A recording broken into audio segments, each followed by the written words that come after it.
Welcome to Inside Niger Radio, a guide to radio broadcasting in Nigeria, featuring conversations with the finest presenters, programmers, and opinion leaders in the industry.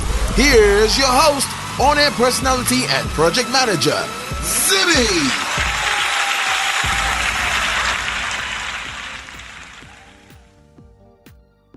Hello and welcome to Inside Niger Radio. My name is Zibi. Thank you so much for being here with me. And I've got to say a quick thank you to everyone who has downloaded or listened to the previous episodes. I actually have a co-host for today. So we're speaking about the impact of social media on radio broadcasting. My co-host today is K.O. Bain Egbison. He's an on-air personality at Cool FM 95.9 Port Harcourt. One of the finest broadcasters I know, actually. Hello, K.O. Hi, Zibi. Thanks so much for the kind words in that intro. And I hope everybody heard that loud and clear. One of the finest. All right, let's do a quick background on you, KO. In addition to, being an on-air personality, you are a regular YouTuber. Yes, a regular YouTuber. I started doing YouTube regularly last year. So it's been a year of consistently putting up YouTube videos about what I'm most passionate about, which is hip-hop music. But if you go back in time, my initial plan was to just be a rapper. I just wanted to pursue a music career, but I decided that radio would be a great platform for me to start. And so I'm into several things: music, YouTube, and radio. I think they're all connected. And real estate. Let's not forget that one. Yes, and real estate. Thank you for bringing that up. Okay, so let's talk about social media. Basically, our topic today is impact of social media on radio broadcasting, specifically here in Nigeria. Now, social media has sort of helped to make a lot of superstars on radio and broadcasting basically in Nigeria. We have some radio presenters who basically have millions of followers, sometimes even more followers than their radio stations actually have. Yeah. Can we name names at this point? Yes, we can. Toke Makinwa is one of those on-air personalities. She's got a massive following. I think she's got about 1.9 million followers. Tools from BFM also has a lot of followers. I think she's got about maybe 900,000, I think. A large number.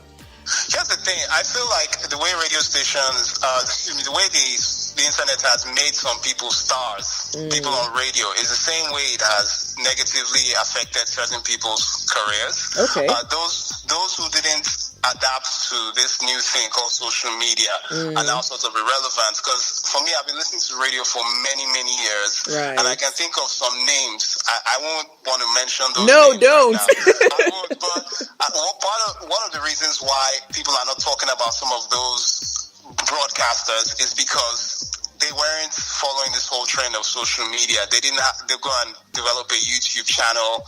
They weren't active on social media. I think that played a huge role in making certain people irrelevant and also making others superstars, the way you mentioned those guys. So basically, you don't think you can really be a successful broadcaster without social media? You definitely can't.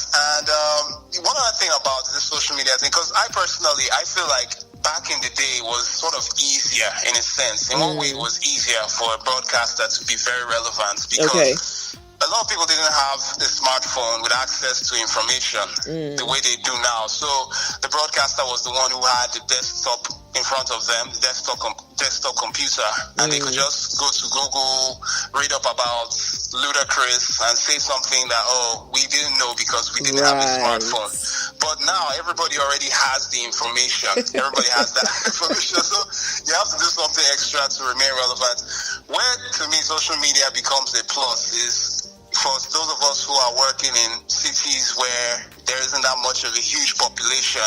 Okay. It kind of creates a level ground for us because we can take our content, whatever it is we're doing on radio, put it online, and we can also reach a massive audience. So I don't know if I'm making sense with that. So it's sort of like a double-edged sword, depending on what you are trying to do. You must have a strategy, a social media strategy. So yes, to answer your question, you can't be relevant on radio in the digital age without this social media strategy. Let's go. This podcast is brought to you from thezibishow.com. The Zibi Show, life, media, and more. Over the past few months, there's been a massive clampdown on social media accounts, on fake social media accounts. Twitter has shut down, I think, 60 million. Instagram has shut down a lot as well. And we see a lot of these social media influencers, even broadcasters, losing a lot of their following. We hear all the time about people buying followers because they want to appear to have a massive following. What do you think the impact of these fake followers on social media and broadcasting possibly could be?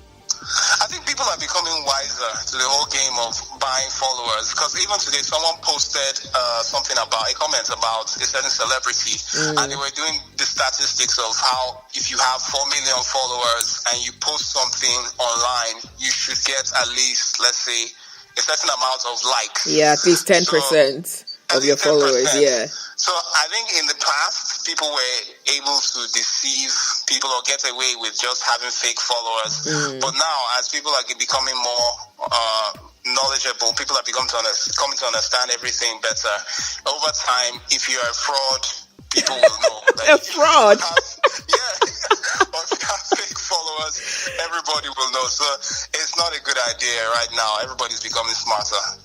I understand that, you boost your posts on Facebook and sometimes on Instagram as well, with your videos, with the clips from your videos.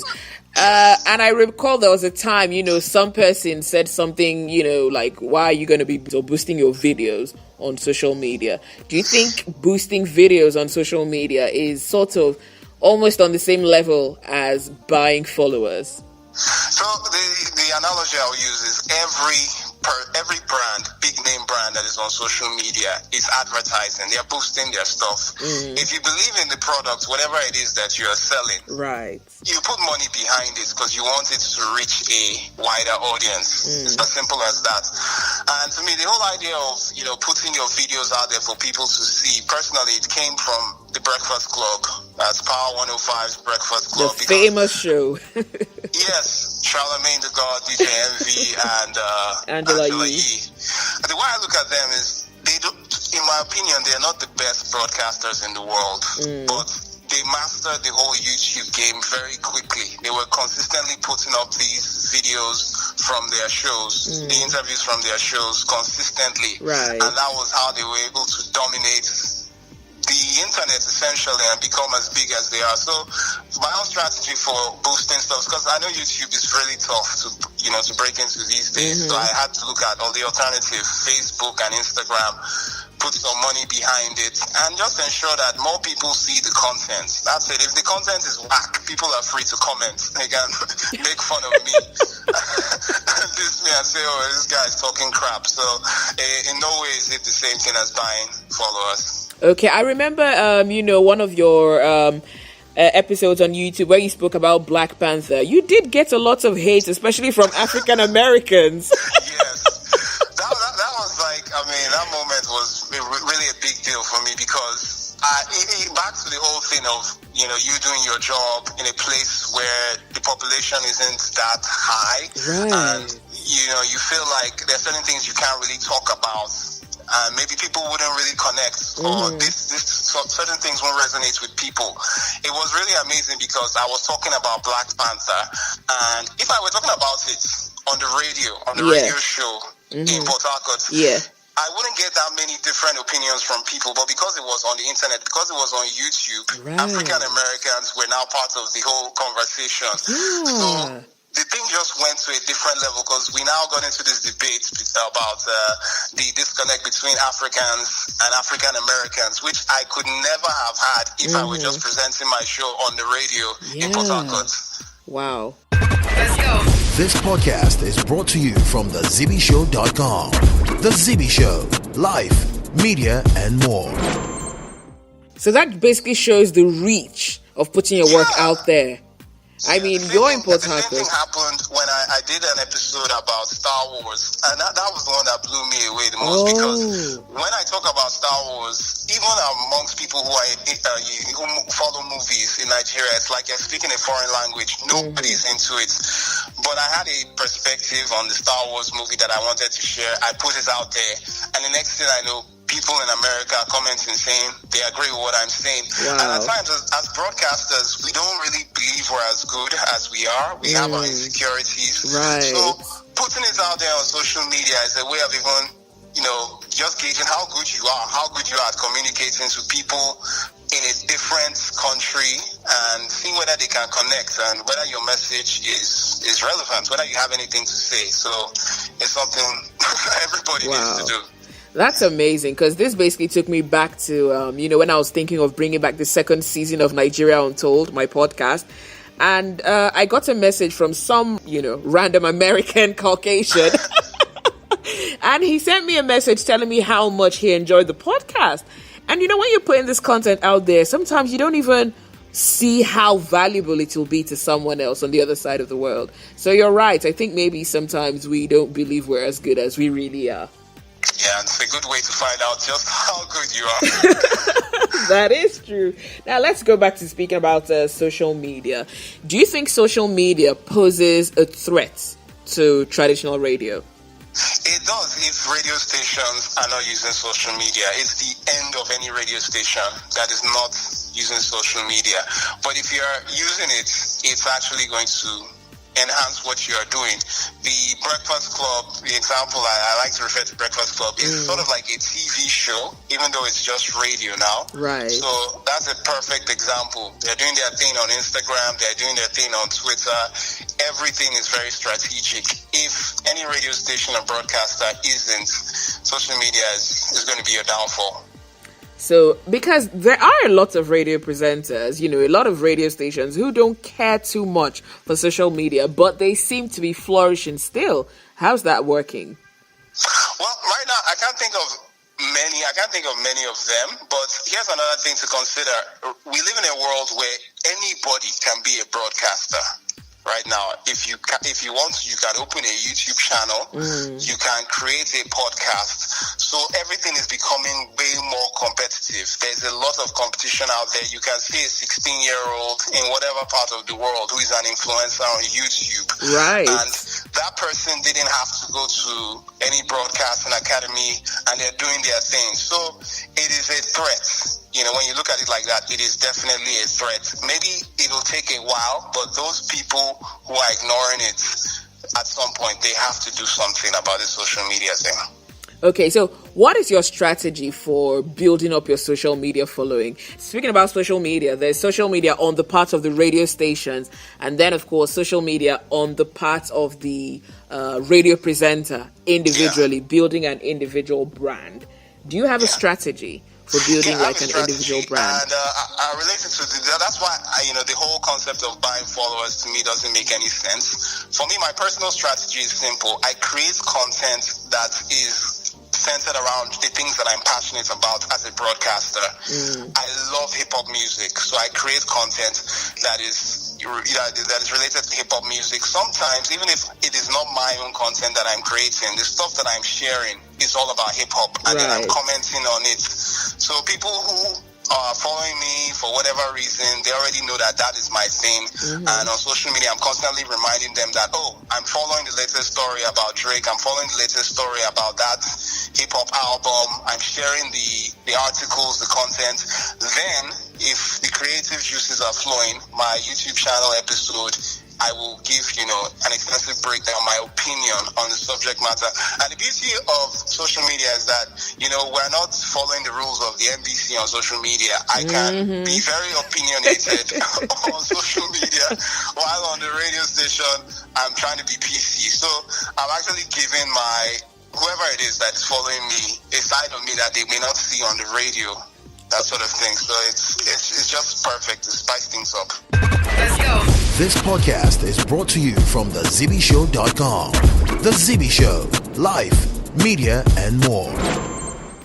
But thinking about that, don't you think that could be a threat though? I mean, if on air you're a certain way, you're being PC, and then off air on social media you're very vocal and you have very controversial opinions, do you think that could lead to some sort of overexposure which could affect your brand?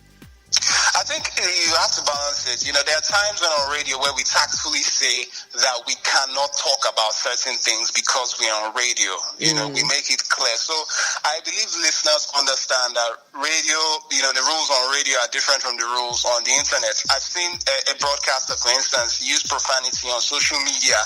And someone criticizes the person, why are you using profanity? And they say, well, for the radio station, it is not allowed because kids could be listening. Kids of any age could be listening to the radio. They could just tune in and listen.